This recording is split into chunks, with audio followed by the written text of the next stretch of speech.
11번째 오늘 강의를 시작하겠습니다. 제가 오늘 강의에 앞서서 강의를 한 그 영성이 좀 전이되고 있구나라는 걸 느낀 게 우리 권사님 꿈에 문재인 대통령과 그 영부인께서 이렇게 들어오셨다. 그래서 이게 에너지의 합일, 에로스적인 에너지의 합일, 그 현자적인 모습이 자기의 삶에 이렇게 들어오고 그 수행원들이 들어왔는데 이게 되게 큰 꿈을 꾸신 거거든요. 혼자를 맞춰서 꿈에. 그래서 그런 변화가 있구나. 이게 정신세계 얘기고 정신세계 안에 어떻게 보면 문재인 대통령에 대해서 이렇게 그 개인적인 의견이지만 되게 포근하고 따뜻하고 아버지 같다. 이런 그런 상이 내 안에 부부가 들어왔다. 그 자체가 되게 큰 의미가 있어요. 그래서 이게 강의가 되게 정신세계 안에서 에로스적인 힘이 발휘되고 있구나. 라는 게 너무 고마웠고, 또 장로님 댁에는 이제 결혼을 앞두신 자제분이 이제 이런 것들 결혼을 진행하면서 이게 되게 큰 에로스 에너지거든요. 그래서 자녀들이 결혼하는 대상과 만나고 또 그런 걸 진행하면서 오는 그 기운이 가족에게 다 이게 가득 차요. 주변의 사람들에게도 이게 에너지이기 때문에 봄 기운처럼 가득 차서 이렇게 그 선망하게 되고 또 그런 갈망이 생기고, 그러니까 누가 주변에 결혼하면 나도 결혼하고 싶다는 욕망도 생기고 욕구가 생기고, 또 그래가지고 장인 뭐 장모 아니면 시어른들이 이렇게 며느리를 보일 때, 그 사위를 보일 때 이렇게 에로스적인 에너지가 이게 전이가 돼요. 그래서 같이 이렇게 흥겨워지는 거예요. 잔치에 참여하면. 그래서 그런 것들이 이제 오늘 강의에 이제 앞으로 이제 좀 나올 텐데, 먼저 아까 이렇게 담소를 나누는데 그런 이 고백이 저에게는 이렇게 용기가 되죠. 이게 정신세계는 이렇게 모호해요. 보이지가 않죠. 영적인 건 더 신비하잖아요. 그런데 이제 그런 것들이 현상에서 드러났을 때, 경험될 때, 그것을 이론적으로 들으면 훨씬 알아차리기가 이게 쉽죠.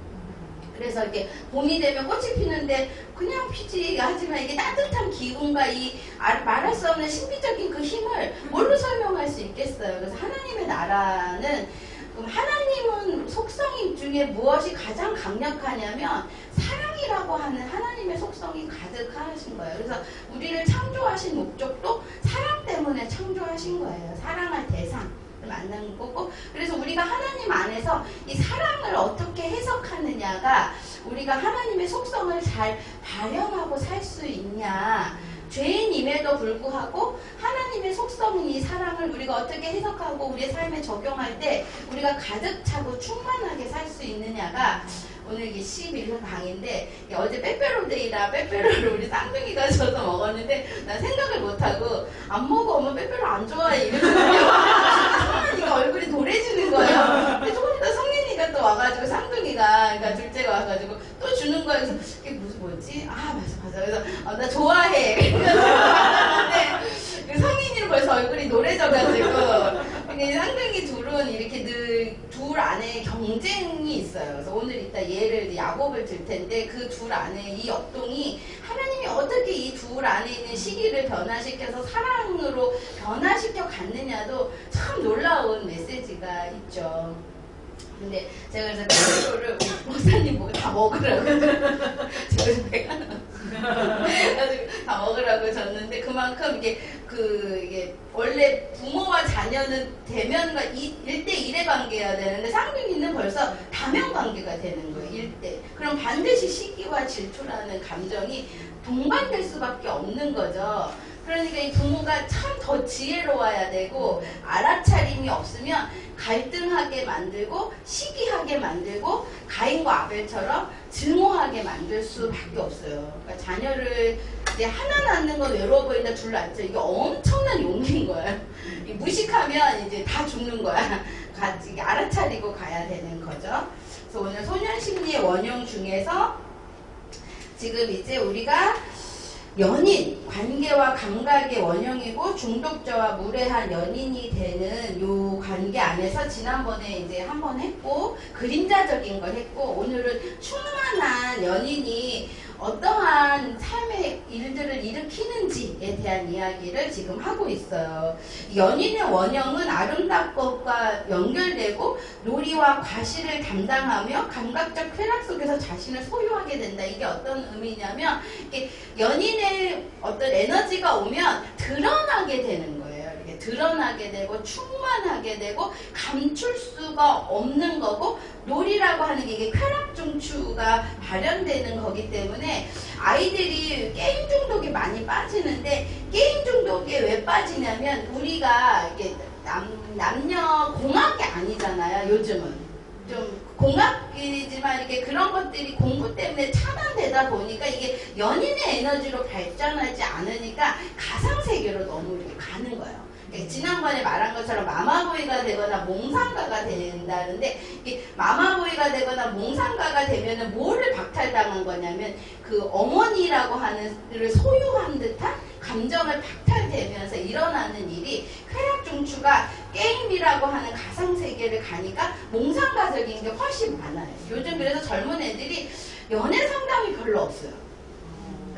미디어나 이렇게 그 중독 상담은 좀 있는데, 막 누구를 너무 사랑해가지고 막 그게 막 애달파가지고, 그게 80년대에는 그랬던 것 같은데 지금은 그런 거에 구애하지 않아요. 안 사귀어도 된다가 훨씬 더 많아서 아이들이 여자친구를 사귀고 그런 거에 이렇게 막 몸달아 하면은 기뻐하셔야 돼요. 아, 얘가 정상적으로 크고 있구나 이렇게 생각하셔야 되는데, 연인의 감수성은 모든 것을 연민을 느끼고 이해하고 결합되게 만든다. 모래 알갱이 속의 세상을 보며 아주 작은 것에서 무한한 시간과 우주를 느낄 수 있다. 이게 모래상자처럼, 이게 모래상자를 아이에게 치유적인 에너지로 이렇게 쓰셨던 이유가, 그 하나하나이 우주적인 거고 그 안에서 자기 존재적 자기를 이렇게 느끼는 거예요. 감각적으로.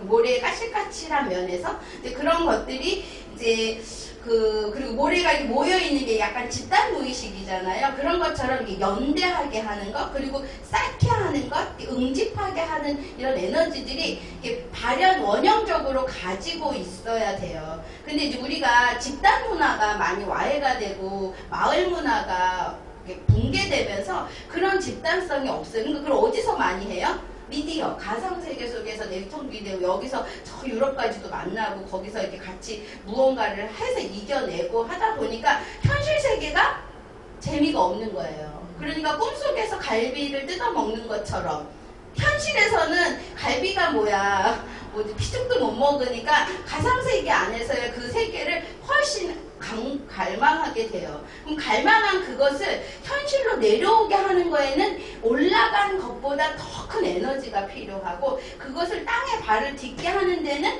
에로스 에너지, 사랑은 실질적인 만남과 접촉이 있어야 되거든요. 그러니까 이 에로스 에너지만이 발을 땅에 딛게 할 수 있는 힘이 있다라는 거야. 다른 에너지보다도. 이제 그래서 이게 되게 중요하다. 그러니까 지금 이 시대가 코로나 전에도 그랬고, 위험하니까 무슨 에너지를 많이 썼겠어요? 위험할 때. 전사 에너지. 뚫고 나가고 이겨야 되고 승리해야 되고 죽으면 안 되니까 지혜도 썼겠지만, 그러니까 에로스 에너지는 거의 뭐 바닥이고 램보가 난 거예요. 바닥이 나서 다시 결혼 안 해도 된다. 그리고 이제 뭐 그런 것들이 이제 문제가 되는 게, 결혼 안 해도 살 것 같은 거. 왜냐하면 너무 위험한데 나도 내가 나를 보호하지 못하는데 누군가와 연인 관계를 만든다, 그를 보호해야 된다는 그 압력이 못할 것 같다라는 게 되는 거죠. 그러니까 그러한 연인의 에너지가 충만해져야 뭐가 이루어지죠? 민족의 번영이 이루어지고 민족의 연속성이 생기는 건데, 우리나라도 되게 위험하다고 미래학자들이 얘기하고 있죠. 그래서 그 정도로 지금 연인의 에너지가 이 시대에 좀 흘러야 되는 거예요. 하나님이 보시기에 이 시대 안에 필요하다라고 하는 사인을 하나님은 우리에게 지금 주고 계시다. 그래서 연인의 이런 에너지는 불에 가깝다. 그래서 사랑하면 뜨거워지고, 불은 뭘 말하죠? 불은 태워요. 모든 물건들을 태워서 그 무로 만들기도 하지만, 그 금처럼 존귀한 것들을 그 불순물들을 태우고 정제하기도 하거든요. 그래서 그러한 파워 있는 에너지에 우리가 좀 이렇게 담겨야 된다라고 이제 이야기를 해요. 그래서 연인 에너지와 이게 접하게 되기 위해서 자아 구조를 튼튼하게 하고 연인을 올바르게 정하면 삶의 목표와 일의 성취와 모든 것이 연결되고 생기가 있다. 그래서 연인은 이상주의자며 꿈꾸는 자들이 하는 거예요. 그러니까 몽상가들이 엄청난 사랑에 대한 갈망과 갈증이 있죠. 마마보이는 그것을 그 누구로부터 차단됐죠? 그렇죠. 엄마의 그 치마폭 속에서 아예 차단된 거고, 몽상가는 그 어머니의 치마폭을 빼앗긴 거예요. 아버지의 그 두려움으로 인해서. 그러니까 이게 도망친 야곱처럼 어딘가에 가서 끝없는 갈망을 하는 거예요. 그러니까 엄마는 못 차지했지만 나에게 누군가 엄마와 같은 존재가 나를 붙잡아 줬으면 하는 그 갈망과 열망은, 왜냐하면 가져보지 못하고 빼앗긴 사람은 더 그것에 대해서 집착하게 되죠. 그래서 그런 욕구들이 이렇게 올라온다. 근데 내가 온 것은 너희를 생명을 얻게 하고 더 풍성히 얻게 하려 하심이라는 말씀처럼, 하나님이 이제 우리 안에 오시면 이 가지고 있는 이 부족함, 이 결핍을, 하나님은 결핍을 통해 일하셔요. 우리의 모든 인생의 결핍을 통해서 끝없이 일하셨어요. 아브라함에게는 믿음이라는 결핍, 믿을 수 없는 것을 믿게 하시고, 이삭에게는 그 아버지가 믿었던 하나님에 대해서 자기가 그 복종하는 것들을 배우죠. 그래서 힘의 논리로 자녀들을 양육해요. 그래서 이삭의 눈에는 누가 더 하나님의 사람으로 보였을까요? 권력과 힘이 있는 에서. 그런데 하나님은 그 권력과 힘에서 방출되고 힘없는 쫓겨난 야곱에게 있으셨죠. 왜냐하면 야곱이 가지고 있는 열망이 있었거든요. 축복받고 싶다라는 열망에 겁없이 뛰어든 어떤 그러한 측면을 하나님은 사랑하셨죠. 자, 그래서 이게 연인의 에너지는 다른 남성의 모든 에너지와 이렇게 연결해야 되는 거예요. 그러니까 신성한 에너지와도 연결해야 되고, 전사 에너지와도 연결해야 되고, 지혜의 에너지와도 연결해야 되고, 그래서 이거를 아우르는 거예요. 그 연인의 에너지가 내 안에 충만해지면 모든 것들이 부족했던 것들을 증폭시킬 수 있는 파워가 있어요. 힘이 있고. 자, 그런 것들이 이제 조화를 이루어야 된다. 근데 이런 연인 에너지가 없을 때 가학이 일어나요. 그래서 우리 뉴스에 나오는 모든 것을 잘 보면 이 연인 에너지의 병리로 인해서 일어나죠. 뭐 스토커든 모든 살인이든 죽임이든 모든 이렇게 시기와 질투라고 하는 모든 것들이 증오까지 간 모든 범죄가 이 에로스 에너지의 그 약간 부패됨으로 인해서 생기죠. 그리고 또 문화나 문명이 사랑의 에너지 때문에 생겨요. 노래도 그렇고 시도 그렇고 뭐 소설도 그렇고 그것을 어떻게 해석했느냐가 잘 이렇게 쓰여지죠. 그래서 그런 해석이 잘 됐을 때 공감을 얻을 때 뭐 시청률도 오르고 그러는 거 아니겠어요? 그리고 거대한 작품도 다 에로스의 에너지를 기반으로 하죠.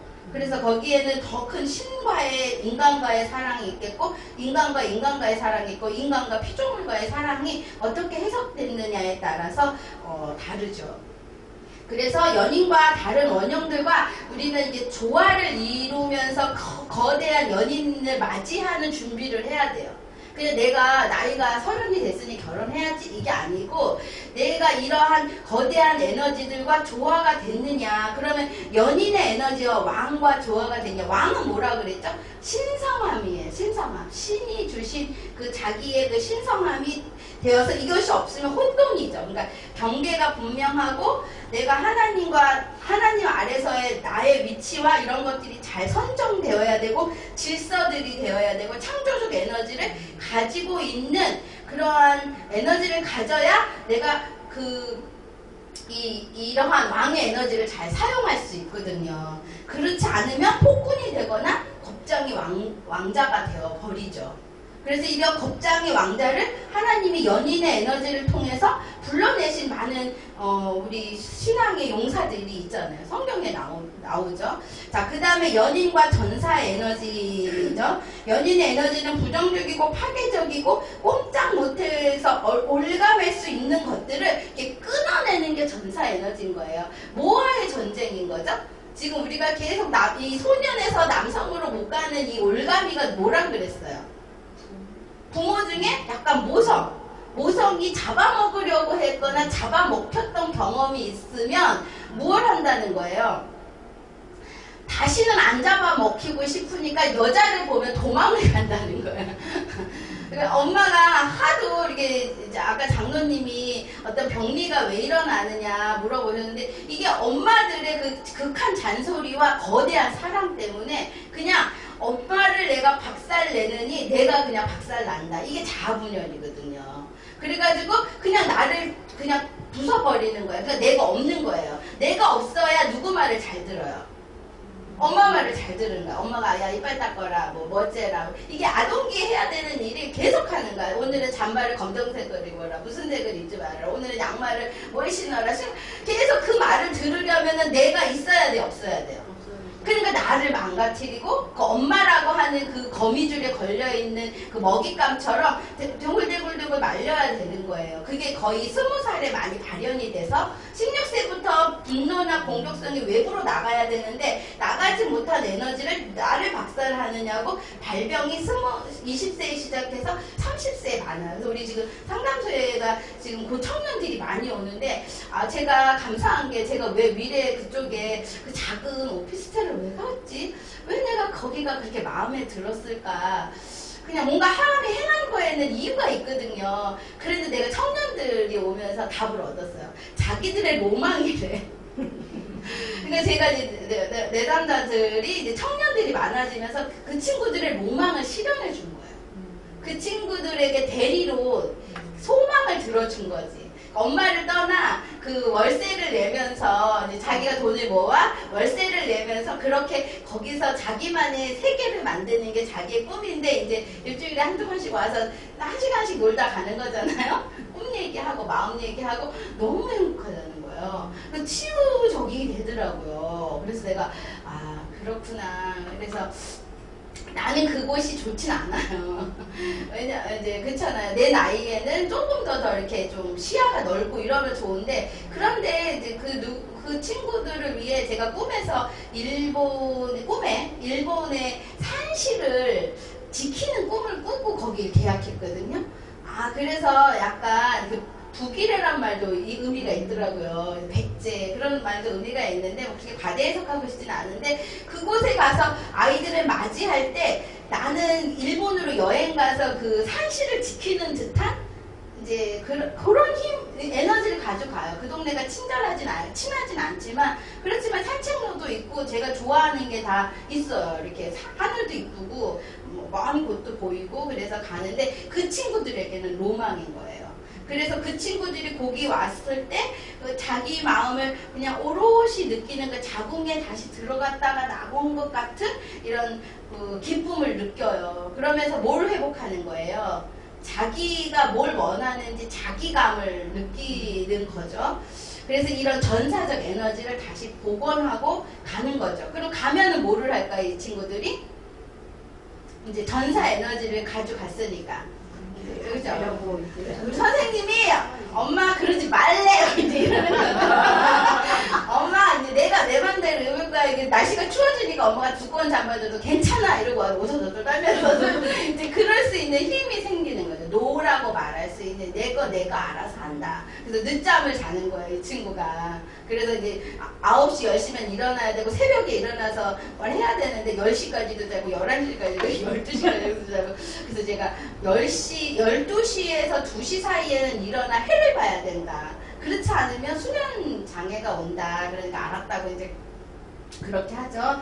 그만큼 이런 전사적 에너지가 줄어들어서 말을 못하는 거예요. 그게 이제 자아감이 약해진 친구들의 문제죠. 그 다음에 이제 지혜자와 연인의 에너지가 이렇게 하나로 이렇게 연결하고 조화가 돼야 되는데 이게 그러지 못하면 잘난 척하는 사기꾼이 되거나 완전히 바보가 돼서 자기 인생을 그냥 말아먹죠. 그런 지금 일들이 막 일어나고 있는 게 보이잖아요. 그래서 자기가 생각했던 그 덫에 자기가 걸려버리는 그래서 그런 일들이 이제 우리가 조화를 이루어야 된다. 이제 그러면 예를 들면 우리가 이제 이러한 연인의 에너지에 조화를 이루려고 했던 다윗이 있는데 다윗은 제가 여기서 예를 들 수가 없는 게 좋은 연인의 에너지를 받은 사람은 아니에요. 다윗이 뭘 해결 못했어요. 자기 아버지와의 이슈를 해결하지 못해서 오이디푸스적인 컴플렉스가 가득하니까 사랑도 어떤 사랑을 해요? 페르소나적인 사랑을 하고 그 다음에 그림자적인 연인을 만난 거예요. 그러니까 그림자적인 연인이라면 자기가 진짜 사랑해야 되는 그 오롯한 연인이 아니라 자기가 그림자스러우니까 그림자적인 사람이 좋은 거예요. 그러니까 예를 들면 오이디푸스가 해결이 되지 않은 사람들은 남의 연인을 뺏어요. 왜냐하면 내가 선택하는 거는 문장 하자가 있는 것 같고 누군가가 갖고 있으면 좋아 보이거든. 이 시기와 질투에 그 사람을 뺏고 엄마와 아빠 사이에 들어가 본 적이 없는 거예요. 들어가서 성취한 적이 없으니까 뭐를 하냐면 남의 관계가 좀 어긋나기 시작할 때 우리와 이제 전쟁 때문에 약간 어긋나고 있잖아요. 관계가 좀 소원해질 때 그 사이를 비집고 들어가서 남의 아내를 취하죠. 그것에 대한 징벌을 하나님이 내리세요. 그래서 아이가 죽죠. 그리고 나서 다시 동침했을 때 하나님이 그래도 다윗이 회개한 것을 기뻐 여기셔서 그 다음에 솔로몬을 행하죠. 그래서 둘의 관계 안에 건강하지 않은 사랑도 할 수밖에 없다는 거예요. 그러니까 먼저 뭐가 돼야 돼요?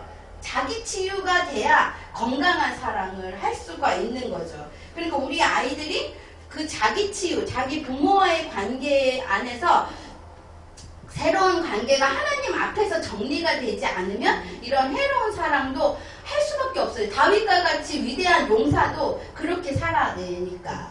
그러면 조금 더 이 충만한 연인에게 가까운 상이 누가 있을까 보니까 야곱이더라고요.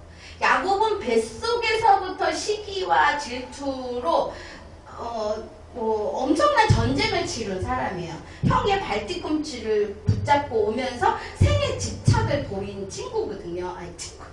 예, 그런 분이시거든요. 그래서 이 야곱이 이게 나왔을 때부터 에서는 좀 더 기골이 장대하고 사냥도 잘하고 아버지의 사랑을 많이 받았어요. 그러니까 좀 부족하니까 엄마는 이제 야곱을 좀 싸고 돌았겠죠. 그러니까 그 아버지 이삭은 엄마인 리브가가 누구를 사랑해요? 야곱을 사랑하니까 엮이는 게 생기는 거죠. 그러니까 미워하기 시작하고, 그런데 야곱은 뭘 받고 싶은 거예요? 축복을 받고 싶다. 나도 이기고 싶다. 승리하고 싶다. 그런 열망에 끝없이 그 꾀를 내는 거죠. 그 꾀를 내서 나중에 뭐를 해요? 팥죽으로 자기의 장자권까지 사게 되죠. 그러나 그 아래는 그 사기를 치고 있지만 그 아래는 하나님에 대한 삶. 그러니까 부모에 대한 사랑은 어떻게 됐어요? 포기한 거예요. 부모에 대한 사랑이 아닌 부모는 나를 사랑할 수 없다. 에서에 대해서 사랑하는 것 같고 나는 이제 부모도 사랑이 포기됐으니 나는 하나님의 사랑 외에는 나에게 사랑을 줄 사람이 없다 라고 생각하니까 끝없는 그거는 내가 절대 포기 못한다 라고 생각하고 목숨을 걸죠. 근데 그게 그 과한 자기의 욕구가 본인을 이 궤도에서 버림받게 되죠. 그래서 그 삼촌네 집으로 이렇게 도망갈 수밖에 없는 상황이 된 거예요. 근데 그런 궤도에서 이탈돼서 삼촌네에 딱 도착했을 때 야곱이 느낀 느낌은 뭐예요?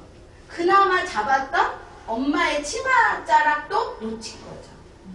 그러니까 엄마를 소유해 본 적도 없는 거예요. 엄마의 젖가슴을 오롯이 내가 만족스럽게 느낀 적도 없는 내가 이제 그 치마꼬리마저도 이렇게 놓을 수밖에 없이 라반이의 삼촌네 집에 앞에 갔을 때 지금 라헬을 보고 입 맞추고 소리내올 수밖에 없는 야곱을 좀 떠올려 보세요. 얼마나 비참했을까. 도대체 이 세상에 나를 사랑할 수 있는 이는 아버지도 아니고 엄마도 놓쳤고 형은 더욱더 아니고 무섭고 그런 상황에서 바라볼 수 있는 게 라헬이라고 하는 연인의 에너지를 하나님이 그에게 부으시고 치료하시기 시작하셨다는 거예요. 그래서 라헬을 향한 충만한 사랑이 바보짓도 하죠. 7년 레아를 향해서도 하고 이 삼촌은 야곱보다 훨씬 더 사기꾼인 거야. 널 보니 라헬에게 뿅 갔구나. 그러니까 너도 내 부족한 딸 하나 책임지고 그리고 또 7년 더 해라. 해가지고 그 완전히 그저 좋은 종을 산 거죠. 열심히 일하는 종을 사는 거예요. 그래가지고 야곱에게 하나님이 레아도 주시고 라헬도 주신 거죠. 근데 이 라헬을 너무너무 사랑하는데 이 사랑의 이면에는 뭐가 있어요?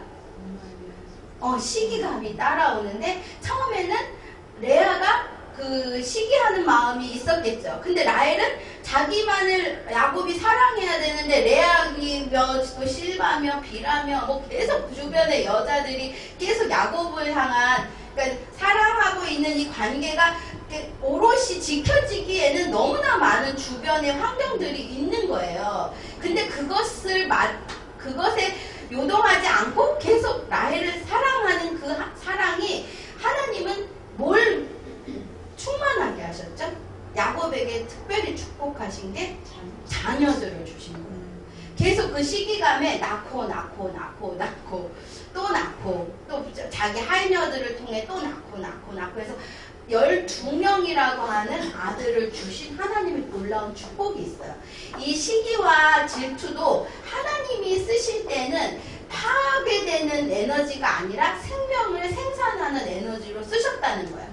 그러면 하나님이 왜 야곱을 통해 이 에너지를 쓰셨을까? 하나님이 우리 아브라함을 부르셨을 때 하신 언약이 있죠. 무슨 언약이었죠? 하늘의 별과 같이 땅의 모래. 그렇죠. 하늘의 별과 같이 땅의 모래와 같이 하겠다 했는데 하늘의 별과 같이 땅의 모래와 같이 했는데 오로지 이삭 하나 이스마엘 하나 나오죠. 그 다음에 또 그 축복을 이삭이 받았는데 쌍둥이 하나. 그러니까 하나님이 주신 언약을 위해서는 뭐가 돼야 돼요? 생명의 탄생이 일어나야 되는데 그 생명의 탄생이 일어나야 되기 위해 충족한 조건은 에로스의 영이 가득한 누군가를 하나님은 선택해야 되는데 가장 에로스적인 에너지, 사랑의 에너지에는 가장 부족한, 제일 못 받은, 가장 결핍이 있는 야곱을 선택하셔서 하나님이 라헬을 사랑하게 하시는 그것으로 인해 생명력을 계속 출산하게 하시는 은혜를 주셨다라는 거예요. 거기에 라헬은 고통스러웠지만 그럼에도 야곱의 사랑을 충분히 받았고 이스라엘 백성들이 라헬을 너무 사랑한대요.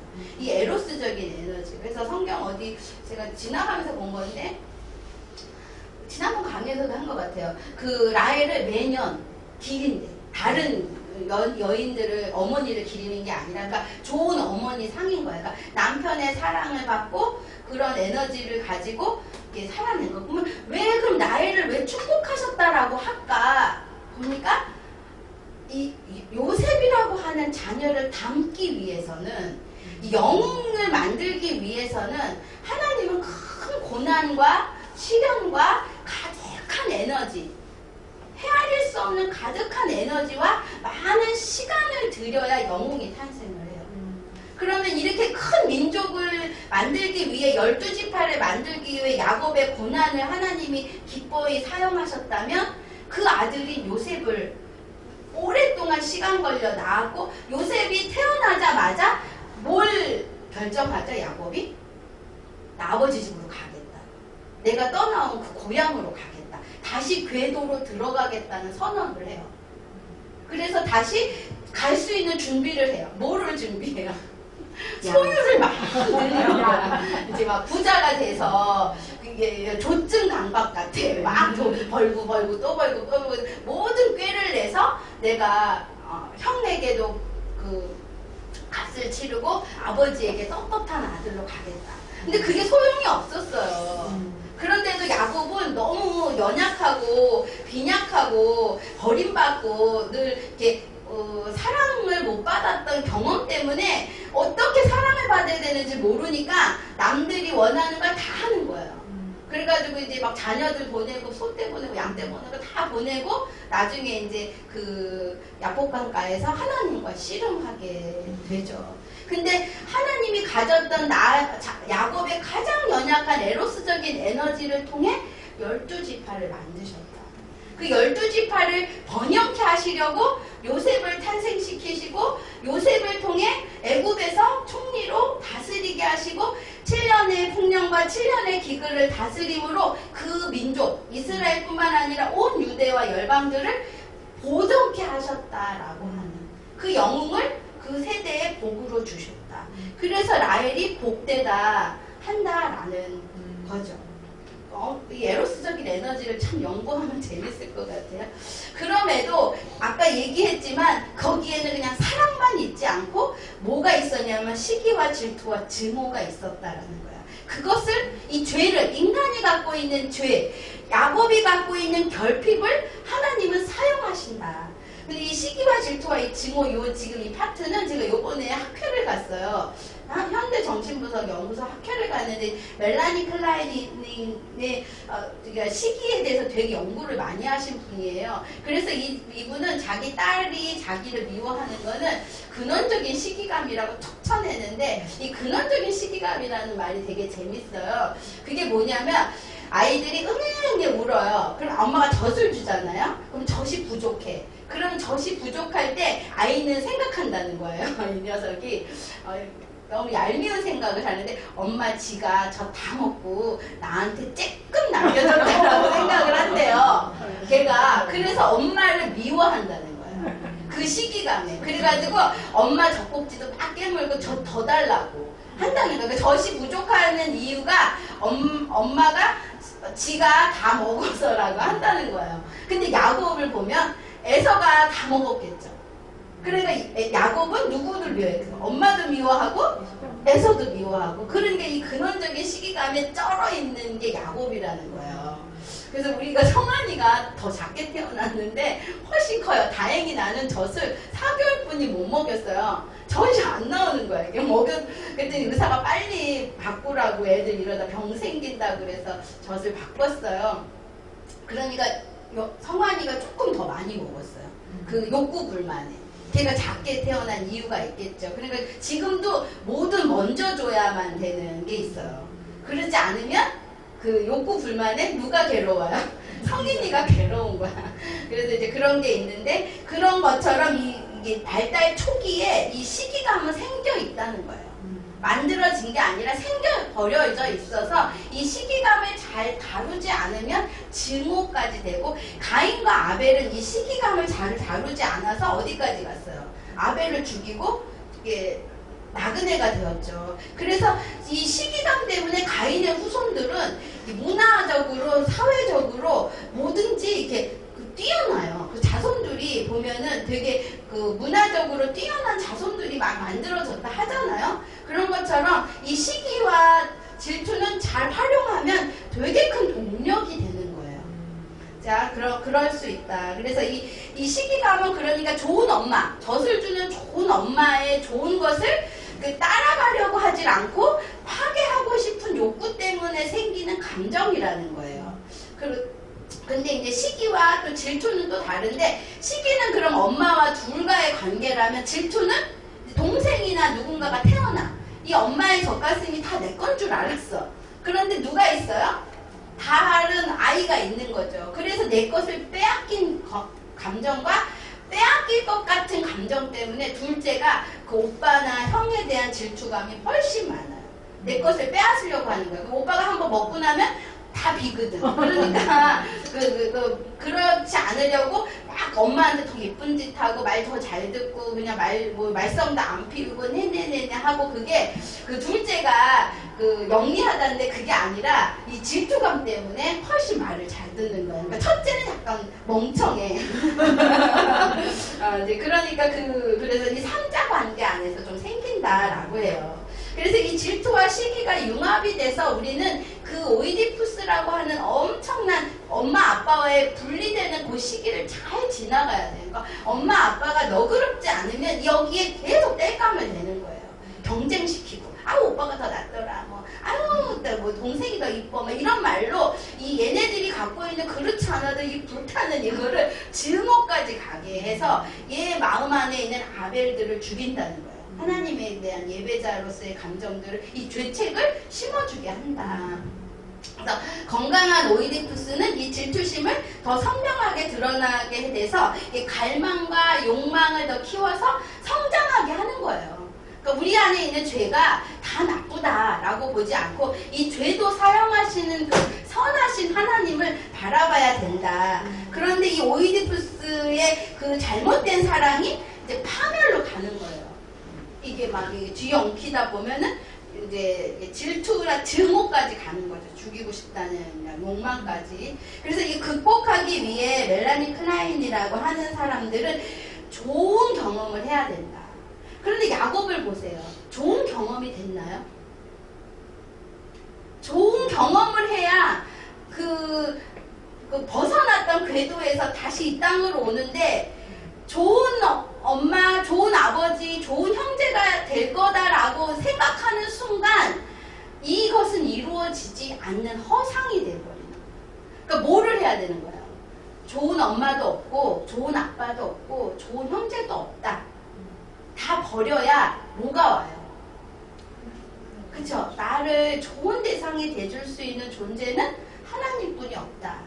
근데 야곱에게는 그래도 하나님이 선하신 하나님께서 누구를 선물하셨어요?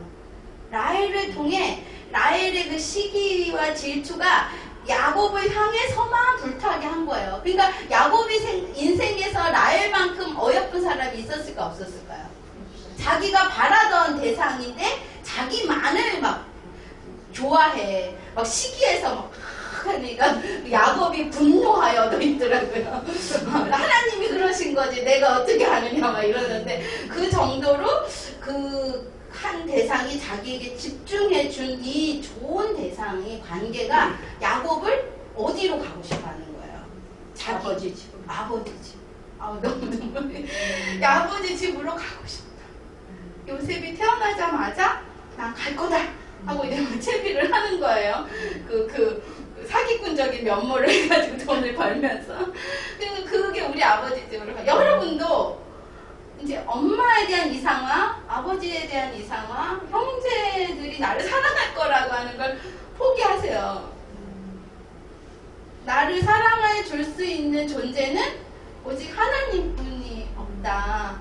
하나님과의 좋은 대상, 그리고 하나님이 주신 선물인 나의 배우자를 지극히 사랑함으로 다음 세대인 요셉을 우리 안에서 길러내게 하신 하나님의 은혜 안에 그냥 머무는 거예요. 상담에 오면 그냥 엄마 아빠 포기하라고 하는 게 결론이야. 결론이야. 좋은 엄마가 없다. 좋은 아빠가 없다. 네가 갈망했던 그 분은 그렇지 못한다. 우린 죄인이기에. 근데 그거를 아주 알아들을 수 있는 쉬운 말로 미움을 끓여서 먹이는 것 뿐이지 그냥. 그리고 그 아이가 지혜가 있다면, 영성이 있다면 하나님 외에는 없다. 그것을 네가 받아들인다면 너는 구원에 이르를 것이다 라고 하는 게 복음이죠. 그거 외에는 없어요. 그 여정은 있지만. 그래서 제가 이 학회를 갔는데, 복음주의 학회를 가면은 하나님에 대한 얘기는 많은데 뭐 과정이 없어요. 근데 이제 여긴 현대정신분석 연구소를 갔는데 다른 얘기는 없어. 그냥 인간의 그 근원적인 얘기를 하는데 결론이 하나님이 계시더라고. 하나님의 이름은 없는데 이분이 결론을 뭘 냈냐면 클라인 이분이 감사로 이 시기와 질투를 빠져나가야 된다. 깜짝 놀라서 제가 잘못 들었나 했는데 감사로 이 시기와 질투를 빠져나가는 것 외에는 없다. 클라인이라고 하는 이 멜라니 클라인이 전 생애를 거쳐서 시기와 질투와 증오를 연구했는데 감사를 하니까 이 역동에서 빠져나가더라 라는 이야기에, 그래서 그리고 나서 비온이라는 분은 소화가 안 되지만 아이의 시기와 질투가 소화가 될까요 안 될까요?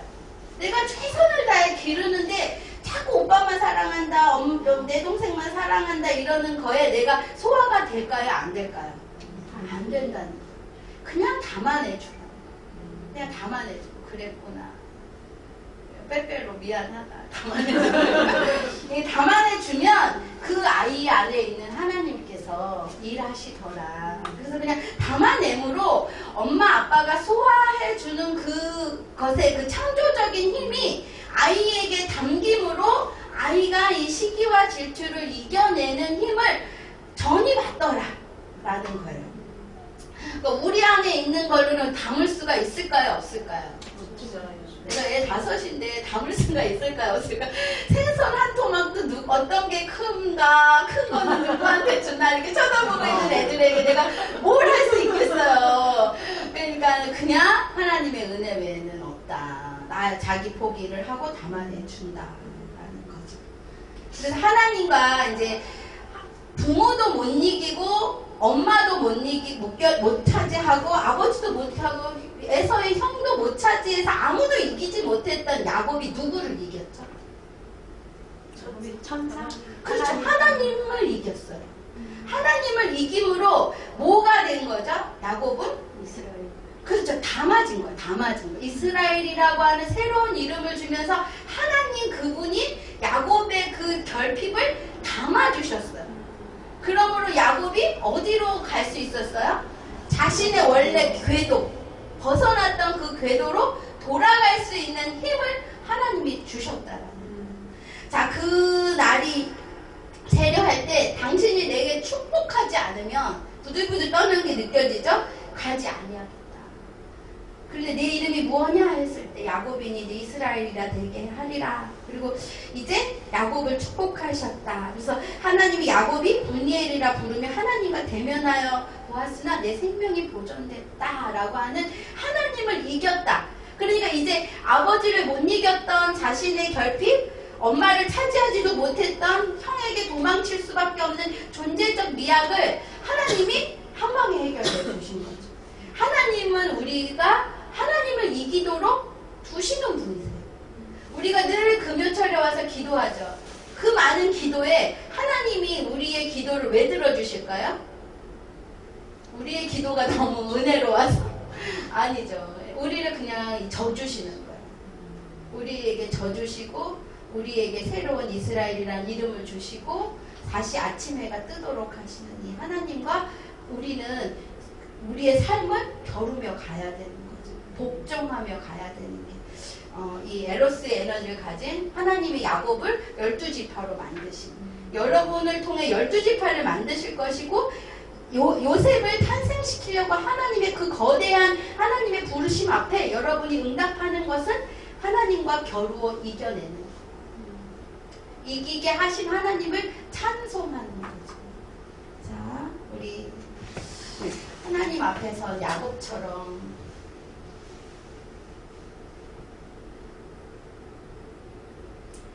부모도 져주지 않고 파괴시키고 멸절시킨 나를 이겨주시고 이기게 하여 주시고 져주신 하나님, 그 하나님을 우리 시선 앞에 둡니다.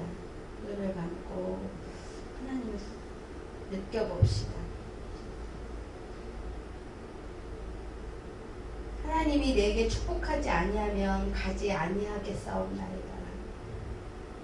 이 처절한 나의 고백을 하나님이 듣고 계십니다. 그래서 나의 이름을 바꾸어 주시고 나의 인생 가운데 가장 연약했던 나에게 라헬이라고 하는 아름다운 사랑을 허락하시고 12명의 아들을 주시고 그 다음 세대인 요셉을 품게 하십니다. 그래서 내가 여호와를 송축합니다. 그래서 내가 나의 속에 있는 것들로 당신의 이름을 송축합니다.